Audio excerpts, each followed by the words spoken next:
ഈ section 27 consumption ഉണ്ടവിടെ ഉപയോഗിച്ചു എന്നുള്ളതാണ് സെക്ഷൻ 27. പിന്നെ സെക്ഷൻ 29 NDPS ആക്ട് അനുസരിച്ചാണെങ്കിൽ അബറ്റ്മെന്റും ഉണ്ട്. അതായത് ഈ പ്രേരണ കോൺസ്പിറസിയും അതിൽ വരുന്നു. ആ സെക്ഷൻ 29 അതുകൂടി പ്രയോഗിക്കുന്നു. അപ്പോൾ ഈ രണ്ട് പ്രധാനപ്പെട്ട സെക്ഷനാണ് ഇപ്പോൾ ഇട്ടിരിക്കുന്നത്. അത് പ്രകാരം അതിന് അനുബന്ധമായിട്ട് ഈ പറയുന്ന മറ്റ് ശാസ്ത്രീയ തെളിവുകൾ, അത് ശാസ്ത്രീയ പരിശോധനാ ഫലം, ഈ പറയുന്ന സ്രവം, തലമുടി, യൂറിൻ ഉണ്ടെങ്കിൽ യൂറിൻ, അങ്ങനെ സ്രവങ്ങളൊക്കെ തന്നെ ശേഖരിച്ചുകൊണ്ട് ഇതിനനുബന്ധമായ തെളിവുകൾ കൂടി ശേഖരിക്കണം, അല്ലേ രാഗിനി?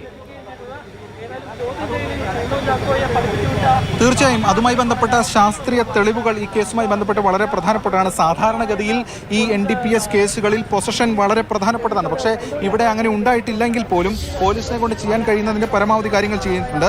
NDPS സെക്ഷൻ 27 പറയുന്നത് consumption of drugs is an offence under section 27 എന്നാണ്. അതായത് ഷൈൻ ടോം ചാക്കോ പേടിച്ചോടിയതല്ല, മറിച്ച് ലഹരി ഉപയോഗിച്ചതിൻ്റെ വെപ്രാളത്തിൽ അത് പിടിക്കപ്പെടുമെന്ന് കണ്ട് ഓടിയതാണെന്ന നിഗമനത്തിൽ ആ ഒരു റീസണബിൾ ഡൗട്ടിൽ പോലീസ് എത്തി നിൽക്കുന്നു എന്നതാണ് പ്രധാനപ്പെട്ട കാര്യം.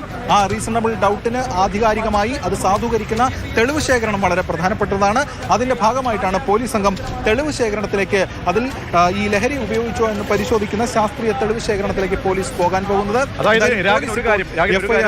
ഇന്ന് ഈ അഭിഭാഷകരൊക്കെ ഒരുപക്ഷെ ഈ പറയുന്ന ഷൈന് നൽകിയിട്ടുള്ള ഉപദേശമനുസരിച്ചായിരിക്കുമല്ലോ അവിടേക്ക് എത്തുകയും പറഞ്ഞ സമയത്ത് തന്നെ കൃത്യസമയം പാലിച്ചുകൊണ്ട് തന്നെ സംബന്ധിച്ചോളം ഒന്നുമില്ല, തന്റെ ഭാഗത്ത് നിന്ന് ഈ പറയുന്ന രീതിയിൽ ഒന്നും പിടിച്ചെടുക്കാൻ കഴിഞ്ഞിട്ടില്ല എന്നൊക്കെ പറയുമ്പോൾ തികഞ്ഞ ആത്മവിശ്വാസത്തിലായിരിക്കണം ആയിരുന്നിരിക്കണം ഷൈൻ എത്തിയിരിക്കുക. അങ്ങനെയെങ്കിൽ പോലീസ് ഒരു തുറുപ്പ് ചീട്ട് എടുത്തിരിക്കുന്നു. പോലീസ് നെക്സ്റ്റ് സ്റ്റെപ്പ്, അതായത് ഈ പറയുന്ന 4 മണിക്കൂർ ചോദ്യം ചെയ്യലിലും ഒരു തരത്തിലും മൊഴി സാധൂകരിക്കുന്ന തരത്തിലേക്ക് ഒന്നും വീണ് കിട്ടിയിട്ടില്ല. അപ്പോൾ തികഞ്ഞ വൈരുദ്ധ്യം. അപ്പോൾ അവിടെ പ്രയോഗിക്കാൻ പറ്റുന്ന ആക്ട് പ്രയോഗിച്ചിരിക്കുന്നു, അല്ലേ രാഗിൻ?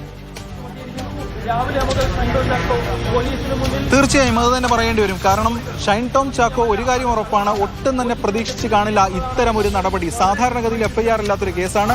ഓടിപ്പോയതുമായി ബന്ധപ്പെട്ട് ഇതുമായി ബന്ധപ്പെട്ട് വിളിച്ചു വരുത്തുന്നതാണ്. എന്തുകൊണ്ട് ഓടിപ്പോയി എന്ന കാര്യമാണ് വിശദീകരിക്കേണ്ടത്.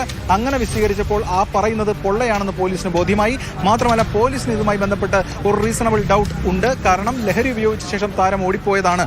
കാരണം ഭയപ്പെട്ട് ഓടിയതാണെങ്കിൽ അതിനുശേഷം പോലീസിനെ സമീപിക്കാം. അങ്ങനെ ഉണ്ടായിട്ടില്ല. അതുകൊണ്ട് തന്നെ ഇതുമായി ബന്ധപ്പെട്ട് കടുത്ത നടപടിക്രമങ്ങളിലേക്ക് പോകണമെന്ന് പോലീസിനും നിയമോപദേശം ലഭിച്ചു. അതിന്റെ കൂടി അടിസ്ഥാനത്തിലാണ് പോലീസ് ഇപ്പോൾ ഈ നീക്കം നടത്തിയിരിക്കുന്നത്. എന്തായാലും ഷൈൻ ടോം ചാക്കോ പ്രതീക്ഷിച്ചിരിക്കില്ല എന്ന് അനുമാനിക്കാം. അത്രത്തോളം ശക്തമായ നടപടി ഇപ്പോൾ പോലീസിന്റെ ഭാഗത്തുനിന്ന് ഉണ്ടായിരിക്കുകയാണ്. കടുത്ത നടപടിക്രമങ്ങളിലേക്ക് തന്നെ പോലീസ് പോയിരിക്കുന്നു. ഇത് പോകാനുണ്ടായ ഒരു പശ്ചാത്തലം വളരെ പ്രധാനപ്പെട്ടതാണ്. കാരണം നമ്മുടെ സ്റ്റേറ്റ് അടക്കം അതിശക്തമായ പോരാട്ടം ലഹരിക്കെതിരെ നടത്തുന്നു. പോലീസ് സംവിധാനം നടത്തുന്നു, എക്സൈസ് സംവിധാനം നടത്തുന്നു. ഈ പോലീസ് ആണെങ്കിലും എക്സൈസ് ആണെങ്കിലും ഓരോരുത്തരെയും അതിവിദഗ്ധമായി പൂട്ടുന്നു. അങ്ങനെ മുന്നോട്ട് പോകുന്നു. സാമൂഹ്യ സംഘടനകളടക്കം പലയിടങ്ങളും ബാനറുകൾ ഉയർത്തുന്നു. കാരണം ഇവിടെ ലഹരി ഉപയോഗം നടത്തുന്നവരെ പോലീസുമായി സഹകരിച്ചുകൊണ്ട് കൈകാര്യം ചെയ്യും എന്നടക്കമുള്ള കാര്യങ്ങൾ നിൽക്കുന്നു. അങ്ങനെ ഒരു സാമൂഹ്യ പശ്ചാത്തലം ഒരുങ്ങുമ്പോഴാണ് വളരെ പ്രധാനപ്പെട്ട ഒരു നടൻ, ആ നടൻ ഇത്തരത്തിൽ ഒരു ലഹരി പരിശോധന നടക്കുമ്പോൾ ഓടിപ്പോകുന്നത്. അത് സമൂഹത്തിന് നൽകുന്ന സന്ദേശം എന്താണ് എന്ന ചോദ്യം വളരെ പ്രസക്തമാണ്. അത് ഷൈൻ ടോം ചാക്കോ അടക്കം സ്വയം വിമർശനപരമായി ചിന്തിക്കേണ്ടതാണ്. ഒരു ലഹരി പരിശോധനയുമായി ബന്ധപ്പെടുമ്പോൾ എന്ത് പേടിയുടെ അടിസ്ഥാനത്തിലാണെങ്കിലും ഇങ്ങനെ ഓടിപ്പോകുന്നത്.